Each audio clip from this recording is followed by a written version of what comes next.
What's up, guys? Welcome back to another episode of Manji TV. On today's episode, you're gonna be seeing us swap these stock fenders for some Alpha N fenders, as well as removing the Alpha N fenders off of this car. On the last episode, you guys saw us swap the hood and the trunk. Now it's time to do the fenders. I'm super excited to see this thing in ultimate spec. It really won't be full spec until we get the roof on this car, which we'll be showing you in a later video. But we do have a full carbon fiber and performance roof going on the car after it gets caged, air jack, fire suppression system, a bunch of cool stuff. So make sure to stay tuned and see what happens with this build. There's a lot coming and I cannot wait for the next round of stuff to happen, as this thing's really just gonna go over the top. But here you can see the M2 with the trunk and fenders on it.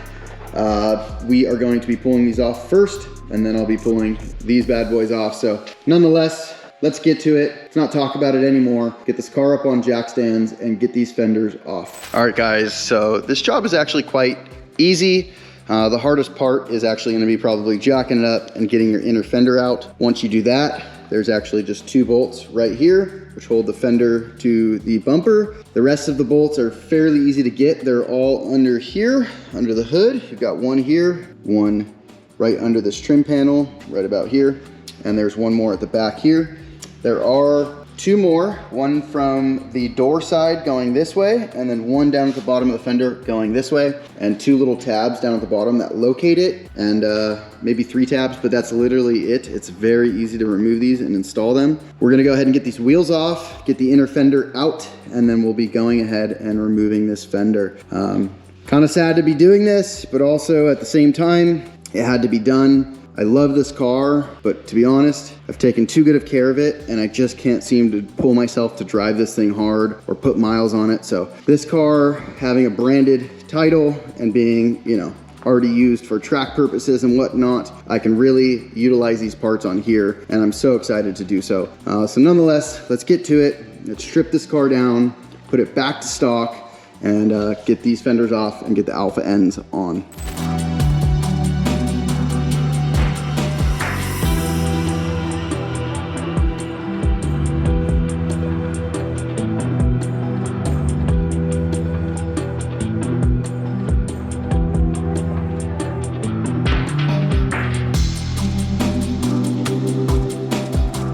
All right, guys, so it's been about 10 minutes probably. I've got the full fender ready to come off. As you can see here, she's already loose. Inner fender in the front has been removed to get the 3 bolts up here, as well as the 10mm here. There's a bunch of screws kind of down and around. We'll show you a little bit better on the other side. And some screws over here that we've removed. You can see in here, there's 1 screw down there at the bottom and another one right about there. And then these 3 little tabs. So this thing is literally off and ready to come off. There was 1 more screw up here, like I mentioned before, and just these few across the top. The fender is ready to come off now. It's kind of sad to see it come off, but yeah, it's gotta happen. So this fender is coming off, and then we'll give you a better rundown on the other side, as well as this car. So, yep, let's keep going. So this does take a little finesse, guys, as the fender kind of has to unclip in here. So you do want to be careful when you're taking it off to not damage them. It's probably the hardest part. As you guys can see there, I just pushed all the pop tabs and this thing just literally popped right up. Bam. All right, guys, 1 Alpha N fender. All right, we'll get a better look at these tabs I was talking about. As you can see here, there's just some little push fingers. 1 bolt here, another one here into the chassis. And yeah, she's looking real good. We're gonna go ahead and get this stock fender unwrapped, and then I'll find a safe place to put this fender for now until we get the other fenders off. But there's one down, 1 to go. Really quite an easy job. You know, those of you guys doing it at home definitely can do this. And as far as fitment goes, they fit like extremely well. There's a little fine tuning up at the top to get your hood gaps right, but yeah, this thing is really, really, really easy to install. So let's go ahead and get this other side off. We'll give you a better rundown of what's required to do that. I did notice there's a few little spots that I want to kind of touch up the PPF on some of the corners. And I found this, like water or dirt's been getting trapped up underneath there. So that's something we got to address. But nonetheless, not super hard to deal with. And this stuff is lifetime warranty anyway, so if we got to take it back and have them redo some of this stuff, that'll be just fine. And yeah, let's get to it.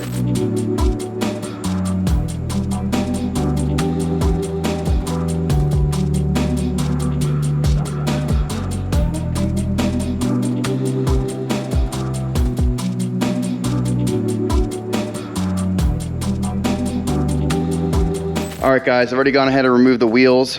I did remove the 4 screws along the top side and 1 here through the door, so that I'll be done with that. All I gotta do is get the inner side stuff. Same goes with this side. We're just gonna be doing them in unison. But next step is to go ahead and pull the inner fenders out. Obviously I've got some brake duct cooling in here, so we won't be pulling the front inner fender completely. We'll just be undoing the back half. It's really all you need to do. There is a couple here that we'll be undoing just to gain access to these 3 bolts up in here, but nonetheless we'll basically just be leaving the front one in and removing the back one entirely to get these pop clips and the couple bolts out. So let's go ahead and do that. All right guys, so as you can see here, I've got the passenger side off the race car. We got to get the driver's side off so I can get all the clips and hardware to swap over to the new fenders. This one I decided to leave basically everything intact, just pulled enough to kind of tuck these things back. Same thing, probably took me about 5-10 minutes to get this fender off. It's really, really, really easy. We're gonna give everything a good wipe down and blow out while we're in here, since things are looking quite dirty, some of this stuff, you know. So since we can get to it, we'll get to it now. Give some of these areas a nice wipe down. And yeah, just keep on moving forward. Everything so far though is looking great. So let's continue to get these fenders off. Still have to remove all the inner fender bolts and pins. Be sure to push these little pins through slowly, as there's a little like finger in the middle that slides right in and needs to be captured. So if you push them too hard, they'll kind of like shoot far back into the fender well and you'll never get them out. But yeah, nonetheless, let's wipe the stuff down and get the other side apart and continue moving on. All right guys, I have pulled everything out of the fender.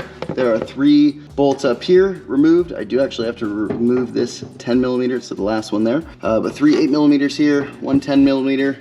There is another 10mm here and 1 back there in the corner, 1 up in the top, and 3 across the top here on top of the fender. The inner fender stuff, like I said, is still just in here. We've just loosened them enough to pull them inward like this. Last thing to do is get this last 10, and then we'll be able to take this fender off as well. So let's go ahead and get this 10 out. So once you guys do get your fender loose, the best thing is to just tip it back like this, and you can kind of reach down in here and just push these little fingers with your hand and kind of pull on the fender, and generally it'll just pop right up. Very, very easy to remove. They are so much heavier than the Alpha Ns. So we're gonna go ahead and chuck these heavy bastards in the trash. We'll show you here. We've got a whole fender party. So these fenders with the 74 on them are obviously from the race car. This one is the OEM BMW fender that was pulled off at 500 miles, looking beautiful. And then here's our Alpha N, which we got to get the other Alpha N off and then get the other OEM fender unpackaged. I'm going to do a quick final wipe down on them, swap over any of the clips that are needed, and then install those bad boys on the car.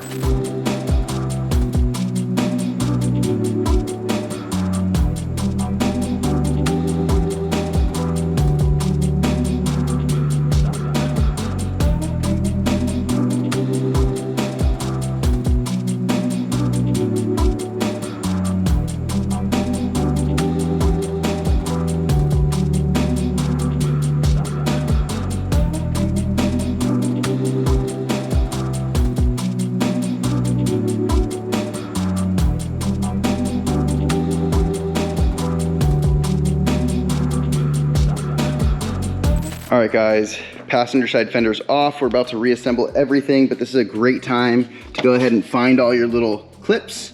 These little fingers love to pop out and land down in the little crack down here. You can actually kind of pull the underside of the side skirt down and usually they will fall out. This is also a great time to give everything a wipe down. One thing I did notice, which is kind of interesting, this being a 2021 car and that being a 2019, it seems like they've kind of perfected the seam sealer a little bit. It's less sloppy on this car, as well as there seems to be more paint and clear coat on this frame rail. If we look at the other car, it's quite dull, where this one's quite shiny. Now obviously this car's older, it's seen more road grime and abuse, but still nonetheless, there literally seems to be like no clear coat here, and none at all, non-existent over here. So that is something a lot of time in development I've seen, even like with these 240SXs, that like first year cars versus last year car generally have like better undercoating, because they've kind of perfected the robots that are spraying stuff for the car. So stuff like seam sealer and paint and stuff seems to have better coverage on this car than it does on that car. So something kind of interesting to note that you really wouldn't notice. So that's the benefits of buying like a 2020 or 2021 car, is they've kind of perfected all those little things. Nonetheless though, we've gone ahead, wiped everything down. This is a great time to just give everything a wipe down, so everything is basically as clean as we can get it for this car. We're gonna go ahead and throw the Alpha N fenders on. Let's get a quick look at all the fenders in the room. Here you can see we're having a little fender party. I've just put everything in here just because it's safe. We're gonna go ahead and start with installing these Alpha N fenders, but something I wanted to note, which most people wouldn't catch, are these are M Performance side markers, and as you can see, they're painted gray, where the factory ones are not. They're just all black. And so these have been pulled off and painted just to add a little bit more flair to the car. So something most wouldn't notice, but something very cool. We're gonna go ahead and get one of these fenders here and throw it on the car. I might do a little wipe down, as it seems like we have a little bit of dirt in here that needs to be cleaned up. So I'll probably give these a quick wipe down and then throw them on the car. All right guys, the coolest thing about these fenders is they literally just fit perfectly. I've done like no adjusting. The gap is perfect. The door is flush with the fender. I mean, I don't know if you guys can make that out. All right guys, everything on the race car is done, tight and gapped. Camera ended up dying, so we didn't get to finish the install, but the fenders look sick. And for whatever reason, I don't know why. I mean, I loved them on the other car, but I think it's a combination of the ride height, all of these extra grills down in the bumper, and obviously the bumper ducts. Just, it all ties in so much better on this car for some reason, and just looks super aggressive. Like, it looked mean before on the other car, but I don't know. I don't know if it was just too clean or what it is, but this thing looks sweet in stock form. This is the last time, at least in my possession, I'm probably going to see this thing. We're going to take it over to the new owner and see if we can't collect payment. He's already given us a deposit for the car. Unfortunately, I hate to see it go, but at the same time, it's one of those things where I'm going to keep losing money if I drive this thing, and right now it's pretty much worth as much as it's ever going to be. So yeah, it's hard to let her go, but at the same time, it's in lieu of something better. So hopefully we can get that something better here soon, and I think you guys will be excited with my choice. It's definitely probably going to be another brand, but we'll always have our M2 race car, so I'm not going to be leaving the BMW brand, but on to bigger and better things. This thing looks bitchin' in stock form, honestly. Super clean, just sleeper-esque. You know, people would never know that this didn't come off the showroom floor like this with all the M Performance package and the CS wheels and whatnot. It looks really, really good. So yeah, gonna be hard to see her go, man, but it is what it is. Factory fenders are on, gapped perfectly. Everything with these cars just clicks together like Legos basically, and just looks perfect with very little finesse. Tried to get tighter gaps than factory on this girl, but yeah, nonetheless, she looks amazing. And then same goes with the M2 race car. Looks really, really good. Eventually we'll be putting some type of big splitter on the car, but for now, this is her kind of final form till the roof goes on and cage and whatnot, and then we'll really dial her in from there. So yeah, super happy with the install of everything, the hood and the fenders. These things fit literally just like OEM, very little fitment issues. The only thing I ever seem to have an issue with is mainly because of the CS hood. It's like extra wide up here in this spot. Just getting these body lines to lay in the right spot. The Alpha N's always seem to kind of sit like a little high, at the back of the hood here. Not exactly sure why that is. Probably just something with their mold or whatnot. Maybe the metal ones are a little bit more flexible. But yeah, I mean, had the same issue on the other car, so nothing I didn't expect, and they look amazing. So we'll pull it out here after we wash it and get kind of a final look at the car. But yeah, trunk, wing, everything really just starting to come together with this thing and really look like a race car. So super excited to continue moving this build forward, and sad to see this one go, but we don't really need two M2s, and the DCT is better for track. I have a 6-speed F80 M3, and this car being a 6-speed, it's good, but honestly it never really impressed me, and I just feel like the S55 engine is better paired with the DCT. Originally my first F8X car was a DCT F80, which I don't have anymore, and I've kind of always missed that car. So this car is kind of the only other car in my fleet that really gives me that same feeling. So yeah guys, hopefully you like this one. Make sure to comment down below, like and subscribe, and we'll also be putting these fenders up for sale. These are the old fenders from the M2. They aren't rolled, so just keep that in mind if anybody needs them. Great for a track car or whatever, just a spare, or if you crashed your car, better than what you got. So we'll see you guys in the next one. If you like this video, be sure to check out the next one, and if you haven't subscribed yet, be sure to subscribe and like the video. It helps a lot. Thanks, and see you in the next one.